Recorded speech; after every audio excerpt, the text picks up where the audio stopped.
தாய் தமிழ் உறவுகளுக்கு வணக்கம்.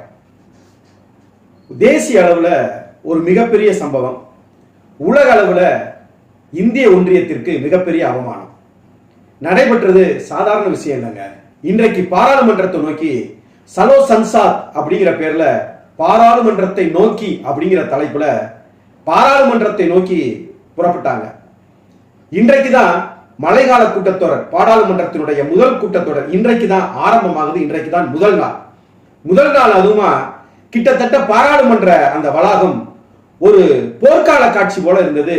உண்மையாகவே பெருத்த அவமானமாகவும் வெட்டி தலைகுனிய வேண்டிய ஒரு நிலையாகவும் இருக்கிறது.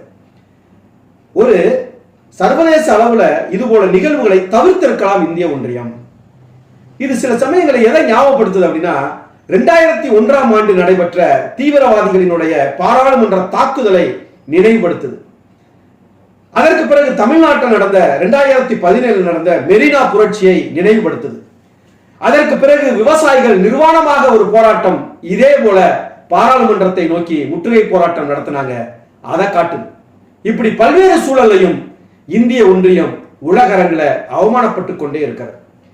முக்கியமான காரணம் என்ன அப்படின்னா, நீட் தேர்வு. அந்த நீட் தேர்வு வினாத்தாள் முறைகேடு, வினாத்தாள் வெளியானது. தேர்வுக்கு முன்பதாகவே வினாத்தாள் எப்படி வெளியானது சாதாரண விஷயம் இல்லைங்க. ஆனால் இந்த இந்திய ஒன்றிய அரசு, பாரதிய ஜனதா பாசிச அரசு அதை மிக எளிதாக கடந்து போக நினைக்குது. ஒண்ணுமில்லாது அப்படிங்கிற மாதிரி. ஆனால் 20 லட்சம் மாணவர்கள் மறுபடியும் தேர்வு எழுதியிருக்கிறார்கள் அப்படின்னா 20 லட்சம் மாணவர்களை நீ கோமாளியாக்கி இருக்கிற. பாருங்க, அதுல போராடுங்க போராட்டக்காரர்கள் மீது இன்னைக்கு தடியடி, கண்ணீர் புகை கொண்டு வீச்சு. போராடினவன யாரு?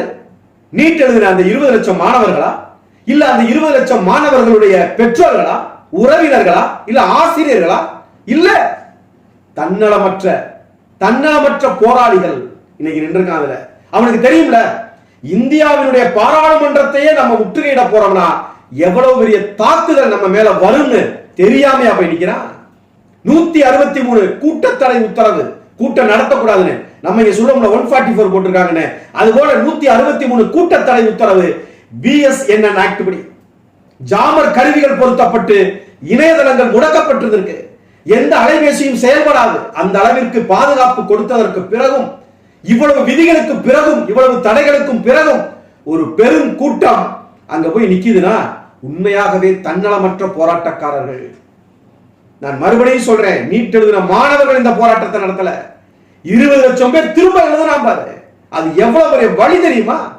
எழுதி முடிச்சுட்டான் தேர்வை, திரும்பவும் அவன் போய் படிச்சு திரும்பவும் அதே மாதிரி போய் உட்கார்ந்து எவ்வளவு பேரு? ஒருத்தர் 2 பேர் இல்ல, இந்தியா முழுவதும் 20 லட்சத்திற்கும் மேற்பட்ட மாணவ மாணவிகள் மறுதேர்வு எழுதியிருக்காங்கன்னா இன்றைக்கு வரைக்கும் அந்த வினாத்தாள் வெளியான, அந்த வெளியாவதற்கு காரணமான அந்த மருத்துவர் மீது இந்த அரசு, இந்த BSNN ஆக்ட் என்ன செஞ்சிருக்குது?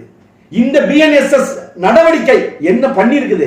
அந்த சட்டம் என்ன தண்டனை கொடுத்திருக்குன்னு இன்றைக்கு வரைக்கும் நீங்கள் உறுதி செய்யாதது, அந்த நடவடிக்கை மீது மேல் நடவடிக்கை எடுக்காதது, சம்பந்தப்பட்ட அந்த மாணவரையே நீங்கள் மறுபடியும் தேர்வு எழுத அனுப்புனது, இதுவெல்லாம் இந்த கோபத்திற்கான காரணம். இது யார் செய்யறாங்க அப்படின்னு சொன்னா, காக்ரோச் ஜனதா பார்ட்டிங்கிறாங்க. பிஜேபி பாரதிய ஜனதா பார்ட்டி, இது சிஜேபி காக்ரோச் ஜனதா பார்ட்டி. அது என்னப்பா காக்ரோச் ஜனதா பார்ட்டி அப்படின்னா, இது ஒன்றும் இது ரிஜிஸ்டர் பண்ணல, இது ஒரு முறையான அமைப்பு இல்ல, இதை யாரும் அறிவிக்கல, காக்ரோச் ஜனதா பார்ட்டி யாரும் அறிவிக்கல. ஆனாலும் சுயமாக இயல்பாக இந்த போராட்டக்காரர்களுக்கு காக்ரோச் ஜனதா பார்ட்டின்னு பேர் வந்திருக்குதுன்னா அது ரொம்ப பொருத்தமாகவும் இருக்கு. ஏன் அப்படின்னா, காக்ரோச் இருக்கு பாத்தீங்களா, இது பயங்கரமான இனப்பெருக்கம் செய்யும்.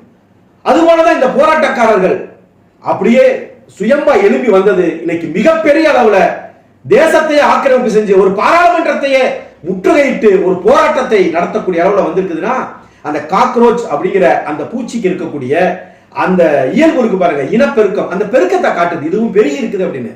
மிகப்பெரிய நோய் கிருமிங்கிறாங்க காக்ரோச்ச.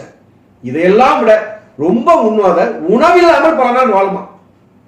அப்ப இவங்களும் இந்த போராட்டக்காரர்களும் உண்ணாவிரதம் இருந்து, இப்ப நம்ம கொஞ்ச நாளைக்கு 2-3 காணொலிக்கு முன்னால கூட நம்ம இதை கூட போட்டிருந்தோம். அதுல போராட்டக்காரராக இருக்கக்கூடிய சூழியல் போராளி எவ்வளவு பெரிய ஒரு உண்ணாவிரத போராட்டத்தை வாங்சுக் எடுத்திருக்கிறார் அப்படிங்கிறத நம்ம 2-3 காணொலிக்கு முன்னால கூட போட்டோம். உணவில்லாமல் பல வாரங்கள் வாழும் காக்ரோச். அப்ப அந்த பெயர் பொருத்தமா இருக்கு. தலை துண்டிக்கப்பட்டாலும் பல மணி நேரம் உயிரோடு இருக்கும், பல நாட்கள் உயிரோடு இருக்கும். அணுக்கதிர்வீச்சுக்கு கூட இது சாகாது. இப்ப கூட அணுகுல இருக்கு, வெடிச்சிருச்சுன்னு வச்சுக்கோமே ஒரு கற்பனைக்கு. மனித உயிரினம் வாழாது. தாவரங்கள், புல் பூண்டு எல்லாம் செத்து போயிடும். பூச்சி ஈச்சி பறவை எல்லாம் செத்து போகும். ஆனால் காக்ரோச் உயிரோடு இருக்கும். அந்த அளவிற்கு அணுக்கதிர்வீச்சை தாங்கக்கூடியது காக்ரோச். இதையெல்லாம் வச்சுதான் இதுக்கு காக்ரோச் ஜனதா பார்ட்டின்னு சொல்றாங்களா என்னன்னு தெரியல. 30 கோடி ஆண்டுகளாக இந்த பூமியில இருக்கு. இந்த பூமியில 30 கோடி ஆண்டுகள் இருக்குதுன்னா எவ்வளவு பெரிய அந்த அந்த காக்ரோச்ங்கிற அந்த பேர் இதுக்கு பொருத்தமா இருக்குதுன்னு பாருங்க. இந்த வலிமையை வச்சுதான் அவங்க இதுக்கு காக்ரோச் ஜனதா பார்ட்டி அப்படின்னு சொல்லி வைக்கிறாங்க. ஏங்க, டைனோசர் கூட செத்து போயிருச்சுங்க, அது கூட அழிஞ்சிருச்சு. ஆனால் காக்ரோச் இன்னைக்கு வரைக்கும் அழியல. 30 கோடி ஆண்டுகளா இந்த பூமியில வாழுதுன்னா இதனாலதான் இந்த பேர் வச்சிருக்காங்க என்னமோ தெரியல. இப்ப இந்த போராட்டத்தை அவங்க நீர்த்து போக செஞ்சிருக்கணும். என்ன செஞ்சிருக்கணும்? நடவடிக்கை என்ன?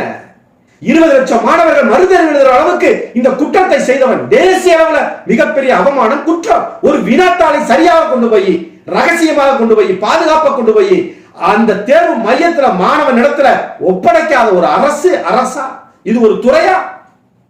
அப்ப யாரால் இது நடந்தது? அவருக்கு என்ன தண்டனை கொடுக்கப்பட்டது? எதுவும் விளக்கமாக மக்களுக்கு திருப்தி ஏற்படும் வகையில் நடக்கல. அதுதான் இந்த போராட்டத்தினுடைய உச்சபட்சமான ஒரு கோபம். அவ்வளவுதான். சட்டமும் தண்டனைகளும் கடுமையாகும் போதுதான் குற்றங்கள் சரி செய்யப்படும். சட்டங்களும் தண்டனைகளும் நீர்த்து போகும்போது கண்டிப்பாக குற்றங்கள் பெருகதான் செய்யும். தன்னலமற்ற போராட்டம் என்பதில் எந்த மாற்று கருத்தும் இல்லை.